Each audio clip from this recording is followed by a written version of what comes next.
Hi there. Welcome to The Cusp. I'm Doy Santos, your host. Well, it's been about 18 months now since the Liberal Party lost control of the executive branch, ushered out of power on a wave of national sentiment not seen since, well, ever. And the pain of that loss is something that many among the Yellow Forces have yet to come to grips with. I can understand that for many of them it's much more convenient to believe that somebody else took away their victory from them, rather than admitting that it had to do something, it had something to do with themselves. No doubt, those who consider themselves in the resistance to Duterte's reign will say that they did nothing wrong to deserve the decline of their party's fortunes at the polls. But is that really true? The problem with the Liberal Party back then was that it didn't provide a meaningful reason to be re-elected, quote unquote. Sure, they released a platform of government, but after 6 years in office, they had very little to show for it. But more importantly, they couldn't crystallize what it was that they were intending to do that would make the lives of ordinary people better. And for that reason, they became vulnerable at the polls. The crux of the problem was this: campaigning is easy when you're captured the zeitgeist or spirit of the times, railing against an unpopular regime. But governing, to turn promises into reality, is hard. Having led a crusade against the moral shortcomings of their predecessors, the members of the Liberal Party faced a problem. It saw its mandate to rid the system of any trace, any remnants of ex-President Arroyo's regime. But this, in the end, proved a distraction. By seeking to settle old scores, they forgot that there was a public that needed it to make real improvements in their lives through better services and better infrastructure. And that's what they neglected to do, because their theory of change was based on a quote-unquote moral awakening. Pinoy and the Liberal Party felt that to improve governance, all that you needed to do was to put virtuous people in power. They didn't see the need to change existing laws or to modify the system in any way to achieve long-lasting change. Instead, they just wanted to work within the system that they had and maximize and get the most out of it. But by taking this position, the Liberal Party became the party of the status quo. There was a basic disconnect between them and the population. While the Liberal Party claimed that the system was working under them and that all that was needed for us to see the fruits of their reforms was time, people were growing impatient and intrinsically felt that it wasn't working for them at all. They were willing to throw their lot with anyone who would get them out of the situation, even somebody with dictatorial tendencies like Duterte, just to remedy the situation. This person, they were just looking for someone who would offer them, revolutionary change, because they had gone tired of the promises of, changes coming that's been promised to them for the last 30 years.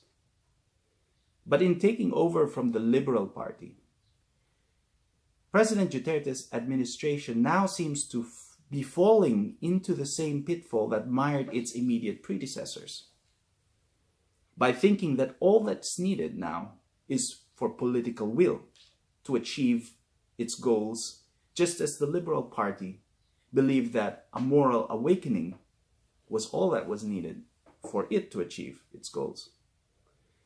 Both Daang Matuwid and Duterte's Tapang at Malasakit, in fact, are seeking, seek to reshape society through moral rectitude. In that vein, they're very similar. In fact, there's hardly any difference between the two. And the former was using moral rectitude to fight corruption. And the latter is trying to do so by is using moral rectitude rather to fight drugs and criminality. But they're one and the same in that they're both crusades being waged on an ideological or idealistic basis. The problem is that both the Liberal Party and the DDS, the Duterte Defense Squad, both took and are taking legal, extra-legal, and extra-judicial shortcuts to achieve their objectives, thinking that their democratic mandate has justified them in doing so. In seeking to build a just society, they both failed to observe the rule of law. This has led to an overreach in both cases. For President Aquino, the overreach occurred in the lead up to and during the impeachment trial of Chief Justice Renato Coron. For Duterte, it was reached in his first year, leading up to the execution-style killing of 3 senior high school students in Caloocan, allegedly at the hands of the police, caught on CCTV. But in both cases, the unmasking of the real intent and nature of their methods has taken place. For Daang Matuwid, it was revealed that public funds may have played a role in the impeachment of the Chief Justice.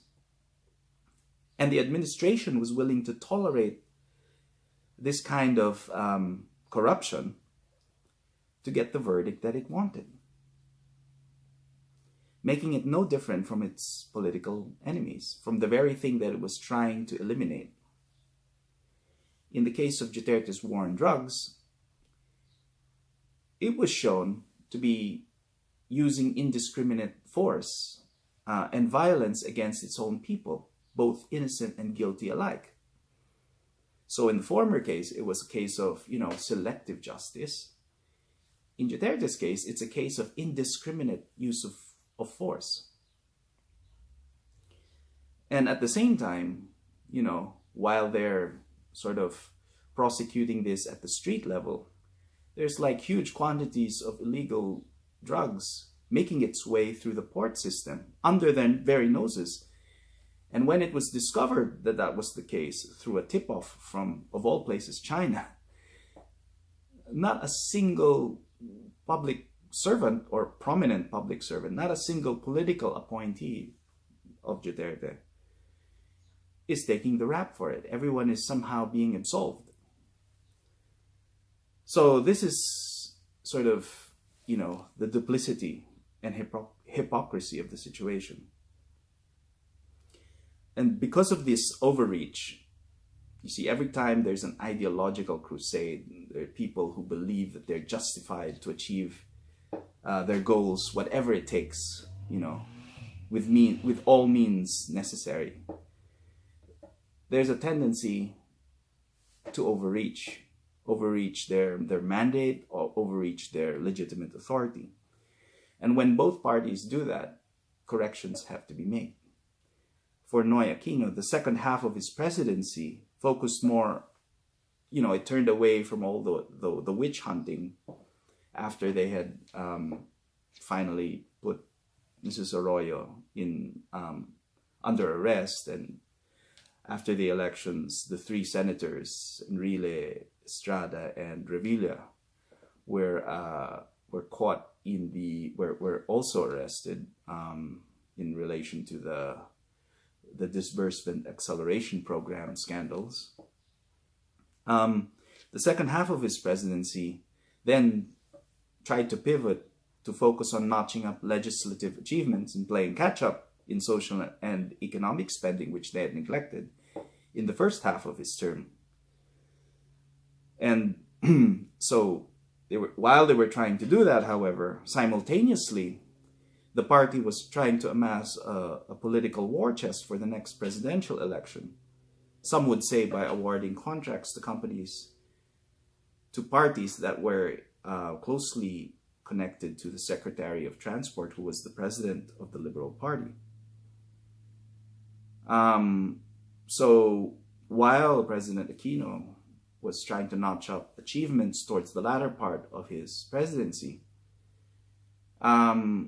this did not really register with the public, because his primary objective and primary reason for being given the mandate to lead the country was he was going to usher in a period of good governance. So it didn't really square with the public. Similarly, for Duterte, he's had to pivot now with his war on drugs after several, high-profile killings that were in the news, and he's had to reinstate the Philippine Drug Enforcement Agency to take the lead in the anti-narcotics operations, ending the debacle of several highly publicized police killings, backtracking from his promise to protect cops from prosecution in the war on drugs. However, he now risks being seen as duplicitous as he seeks to reinstate the Philippine National Police in the lead role on the war on drugs again. The initial backdown was done for the sake of parrying criticisms for his war on drugs, the conduct of his war on drugs. The reinstatement of the PNP to lead that war has gotten a very lukewarm response from lawmakers like J.V. Ejercito, Tito Soto, Win Gatchalian, and even the Senate President Coco Pimentel, who stated that, go ahead and do that, but make sure that you're following the law. So there is now a divide within the political movement of President Duterte as a result. You have on the one hand the party that enabled his run for the presidency, PDP-Laban, headed by Coco Pimentel, who wanted to moderate his war on drugs from the very start, and who wants to build a consensus with all political parties, including the Liberal Party, to achieve his goal and the goal of his party of achieving regional autonomy through federalism, right? Through constitutional change. So these are more of the pragmatists within his movement. On the other hand, you have the First Family, you have his daughter Sarah and her siblings, supported by the Marcoses, the Marcoses and former President Erap Estrada, the bloggers, and the people in the grassroots who only take their cue from Duterte, not the party.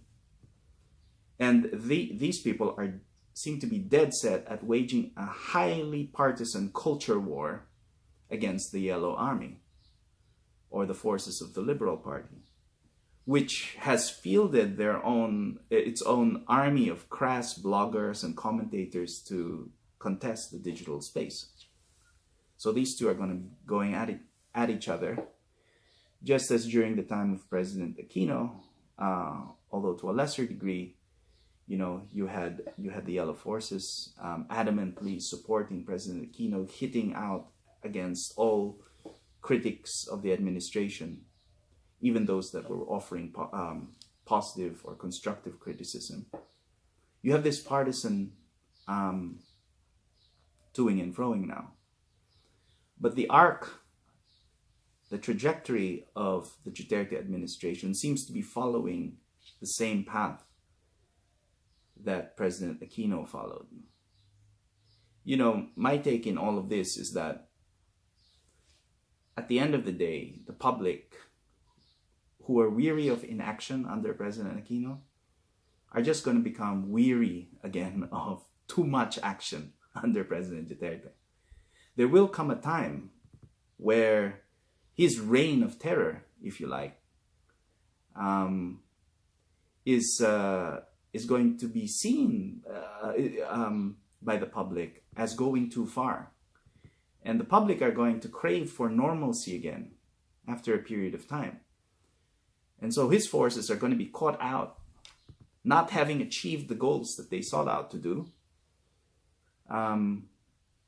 and at the same time losing favor with the public, just as Daang Matuwid did under President Aquino. So how can they avoid that situation? What lessons can they learn from the Liberal Party's experience at governing the country under President Aquino? How can they do better? So, in order to heed the lessons of the past, I recommend the following. First of all, in seeking to pursue their reforms, they should be patient and work within the system.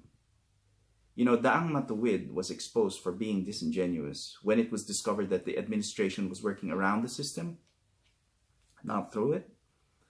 The public lost faith when this was exposed because of the hypocrisy, as I said. They weren't following the rule of law. They were preaching it, but they weren't really following it. The scrap pork movement,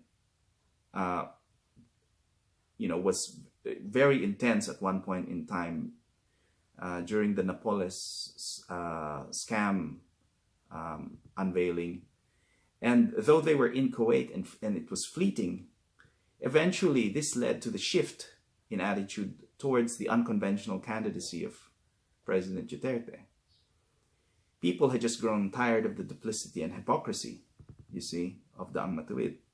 Now this could befall President Duterte and his band of DDS members if they're not too careful.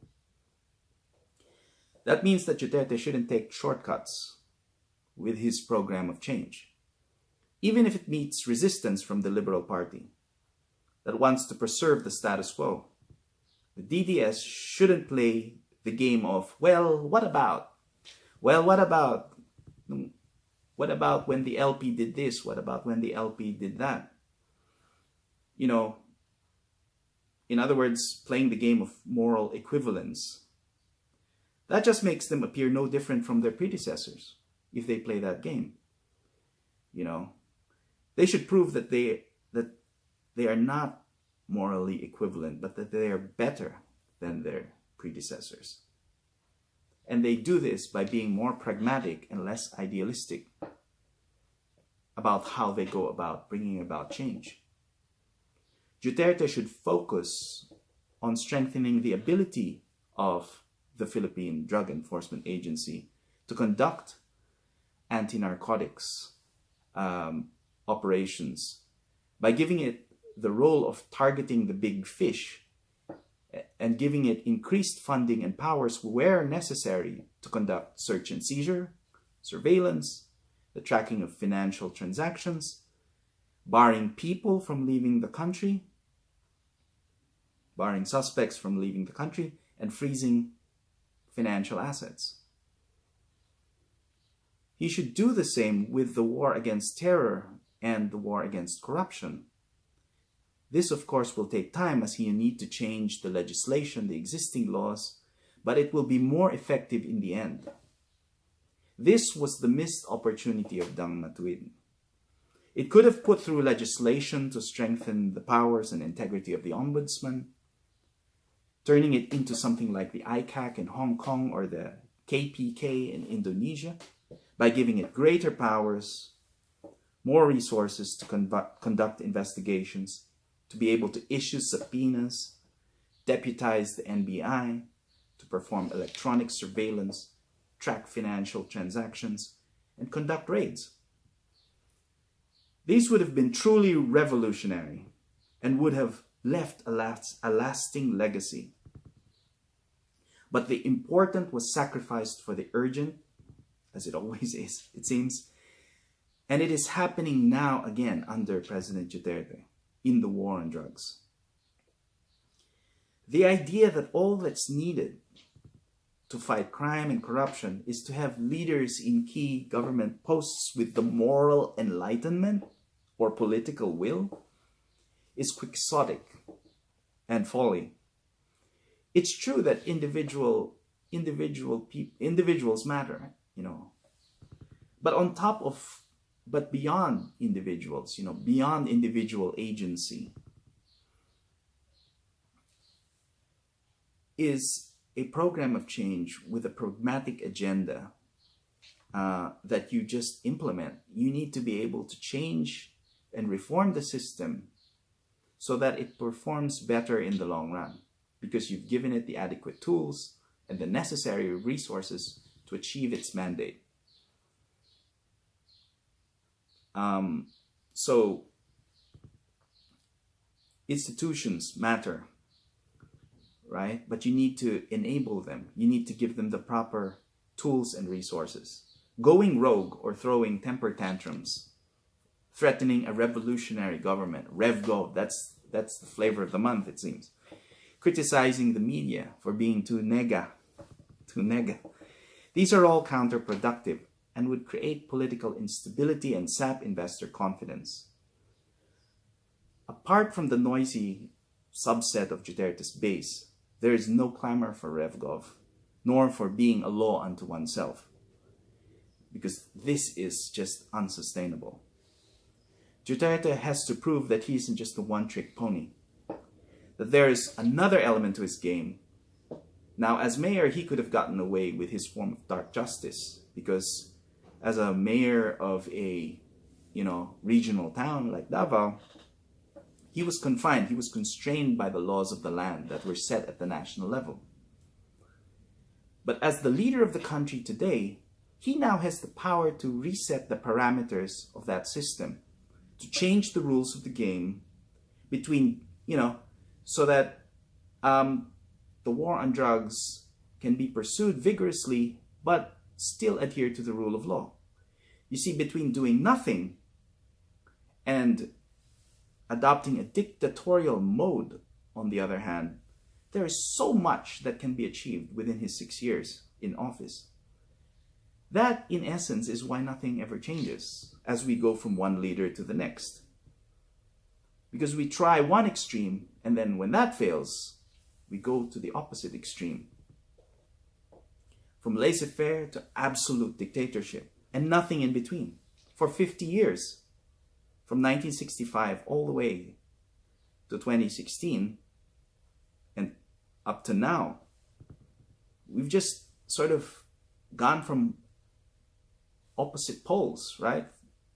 Every leader has tried to follow the example either of Marcos or Aquino.